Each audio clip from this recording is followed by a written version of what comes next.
Hello, everybody. This is your girl, Misty Died. And we're going to the doctor's office. And it's a little bright. I know. Well, maybe it's not going to be now. Yay. Okay, anyways. We're going to Dr. Long's office. And hopefully, we don't hit nothing. I'm just saying. Try to do my hair again. It's in that shaggy stage.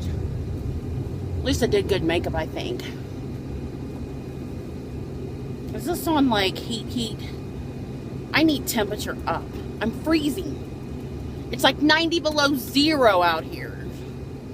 I'm just saying. Oh, I'm in drive. Okay. Here we go. We're off to see the wizard, the wonderful Wizard of Oz. The Oz. Okay. So, everything has been going pretty decently good. I know I'm going to try to, like, get the camera to stay where it needs to stay. Everything's been going pretty decently good. I've only had a couple of panic attacks this week. When a panic attack happens, it's because of something stupid, usually. At least for me, it's something stupid. Or I believe it to be something stupid. There went the camera. Because I'm trying to get things perfect. And it's not working. This Gorilla iPod or Gorilla Pod thing is great.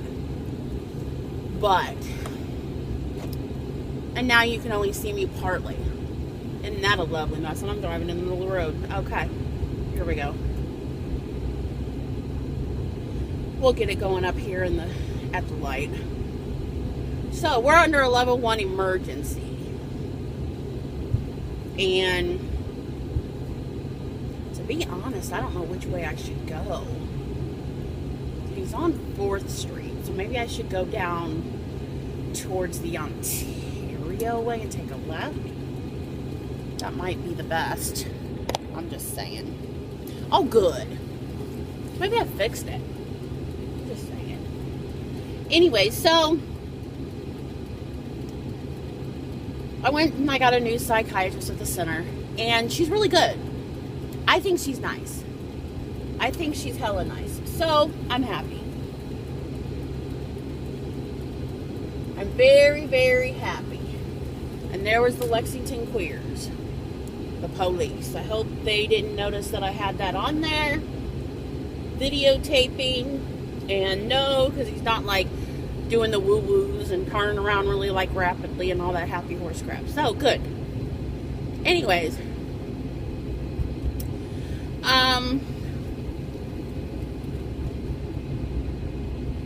It's back to the psychiatrist. She's really nice. She's actually a nurse practitioner. She's very informed. She's very knowledgeable. She put me on this new medicine to help me sleep.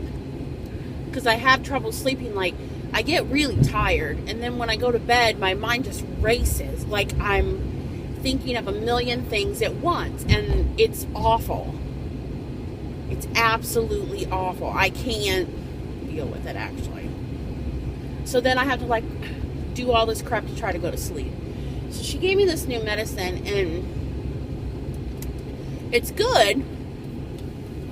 I go to sleep, but it, like, I have a little hard time breathing, and it kind of feels like somebody's pushing on my chest. So that makes it hard for me, but just a little bit. And I'm already on blood thinners, and it thins my blood even more. So I don't know if that's any good. Probably not very good at all. But, in any event. Oh, darn, and I forgot that paper. Damn.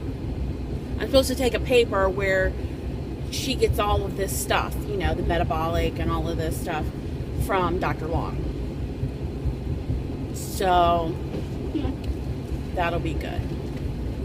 I'll just bring it to her later. I'll go get the test done.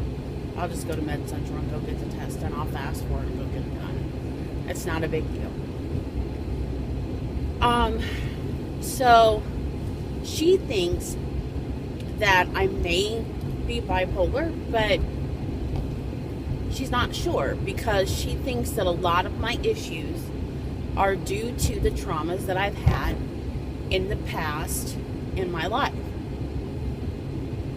And no lie, she was like, when I first got in there, she says, okay, I need details. Tell me about this. Tell me about that. Tell me about blah, blah, blah. So I tell her, and then by like halfway through the little interview thing so she can get to know me better, she's like, yeah, I don't need details anymore.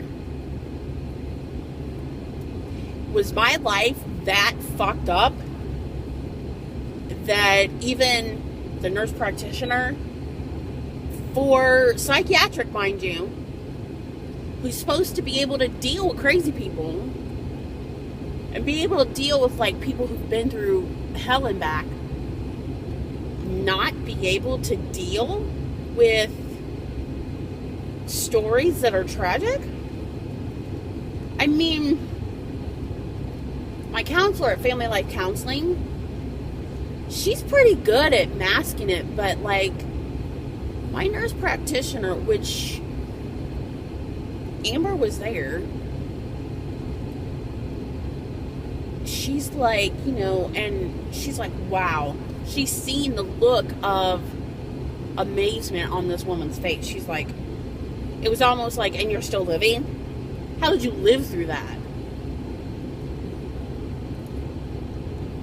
My whole motto is that God doesn't give you anything you can't handle. So in my very humble opinion, I must be a badass. I'm just saying. I must be a complete badass. Because, wow. I've been through some stuff, that's for sure. And I've lived. I've done okay. It's not been the worst tragedy of my life. I've had even worse things happen than anything that my parents could have done. And still been, you know, just perfectly fine. And everything was hunky-dory. So, for her to be all like, wow. And she didn't like come out and go, wow. But the look was like, okay, no, I don't need details anymore. I can't do details. So,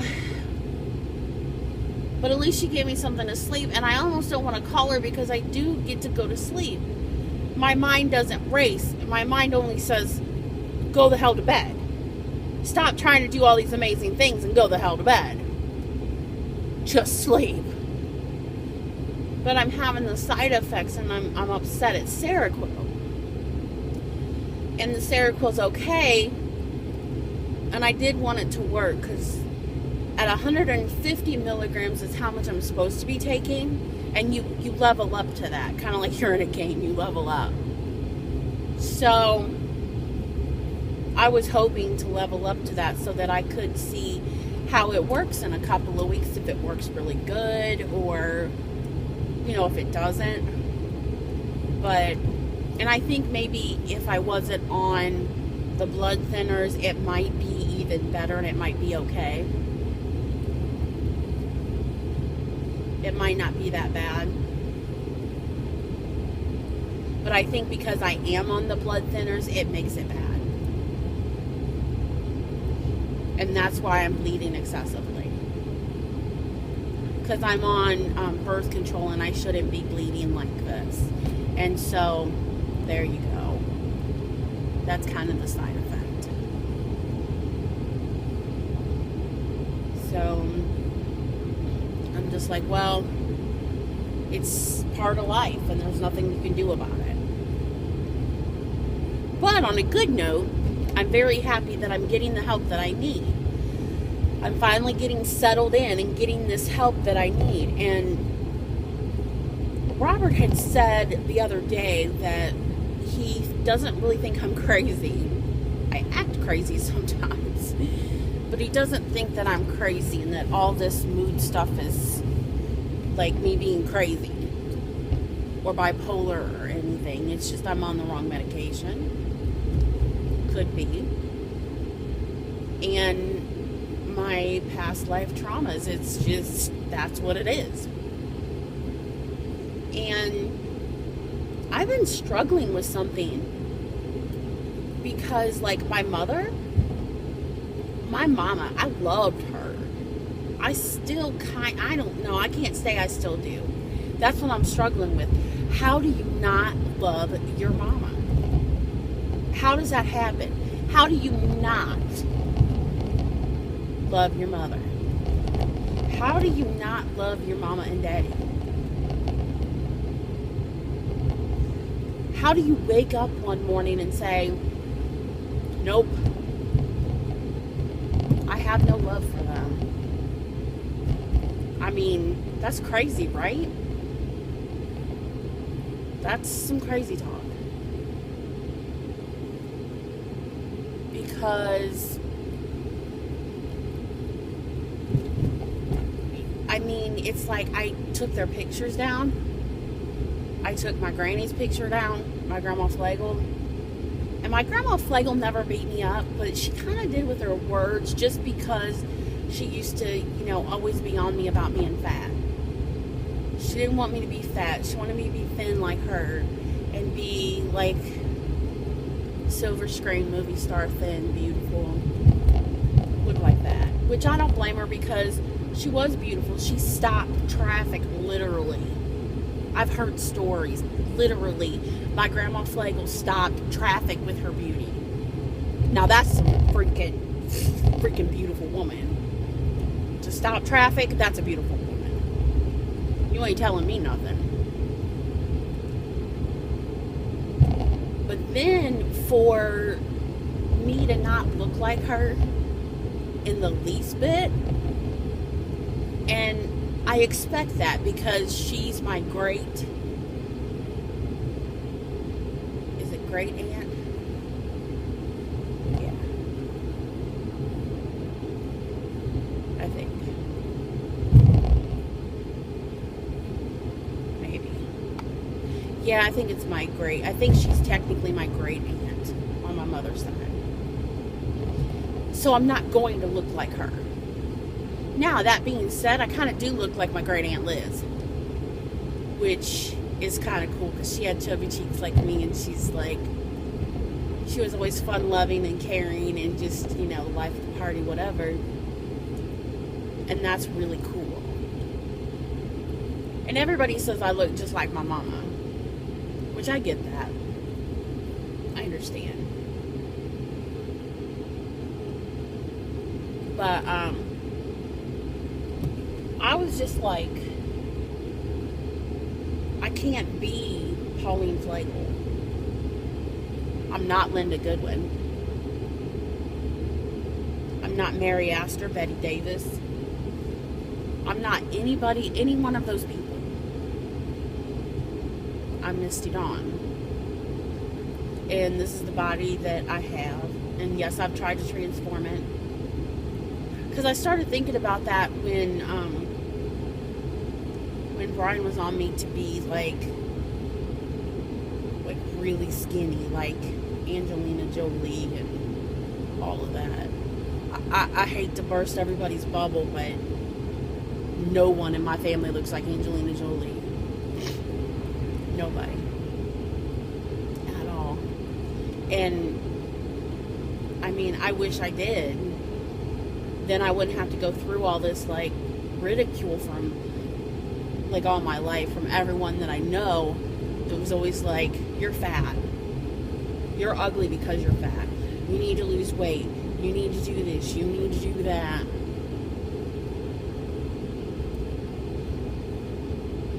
I mean,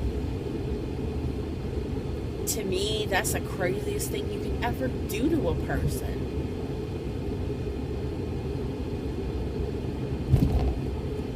Why would you do that to somebody? Why would you say that to someone? but I wouldn't. That's just me, though. I wouldn't. So, you know, I guess it's all like a preference thing, but I'm telling you, for it to be where, like, you're constantly on your child because your child's overweight, don't ever do that to your kid. You're going to tear your kid up. I can guarantee that. You are going to tear your kid up and you're going to make your kid hate you. Like, right now, from all the things, and I don't know whether it's all the things my dad did to me or didn't do to me. I don't know. I mean, he was mean. He was really mean. And my mom, she loved me in her own way, and she used to, I mean, we sang together, we laughed together, we loved things together. Like, there was this song by Dolly Parton and Kenny Rogers, Islands in the Stream, and we used to sing it at the top of our freaking lungs. We would get in the car, and we would sing at the top of our lungs, Islands in the Stream. And we would get in the car. She would wake me up at 3 o'clock in the morning to go get donuts. I mean, come on. That's kind of a cool mom, right? She would do some pretty amazing things most of the time. I mean, I did have to cook and clean at a very young age. 4 or 5 years old, I was, you know, doing a lot of really grown-up stuff, like dishes and dusting and vacuuming, and I had to do it right, or I had to do it over. I mean, that stuff's all true. But it's just, I don't know. And then a couple weeks ago, and I've had my parents' pictures down off my wall for quite a while, and even my grandma's picture. And a lot of it was because, as you know, I was like I was hearing their voices downgrading me and stuff. And to me, it was just too much. I couldn't handle it. And that's right before I had my nervous breakdown. And I woke up and I was like, I don't think that I love my parents. That being said, I still love my grandmother because she did help me a lot. And we got very, very close. Very close. And I love her. I do. I think maybe I'm just indifferent right now with Grandma. But with my dad and my mom, it's like I feel bad because I don't have that ooey gooey over abundance of love for them right now. And it's a little strange. Just saying. A little strange, yes. So I think that it causes issues within me. Because I just remember that all I ever wanted to be was either at my Aunt Paula's house, because I felt like I was safe there, and maybe that was because she lived in Alabama, or I wanted to be dead. And I tried a lot of times, but I always failed because I was a ding-dong. I thought things like if you took a whole bottle of aspirin, it would kill you. No, it doesn't.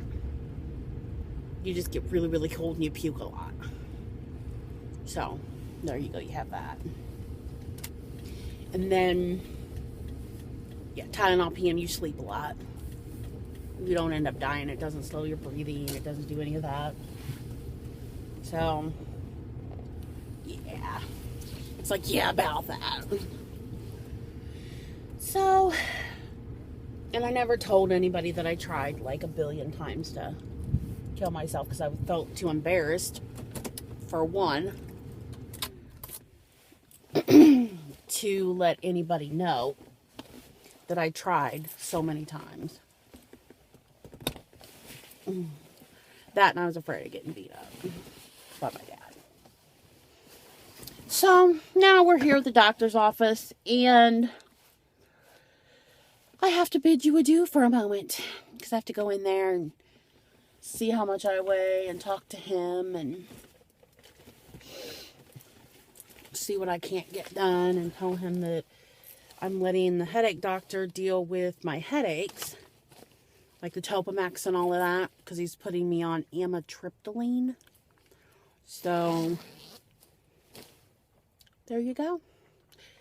So I will talk to you lovelies later after my visit, and I love you. So until then, my darlings, mwah, bye.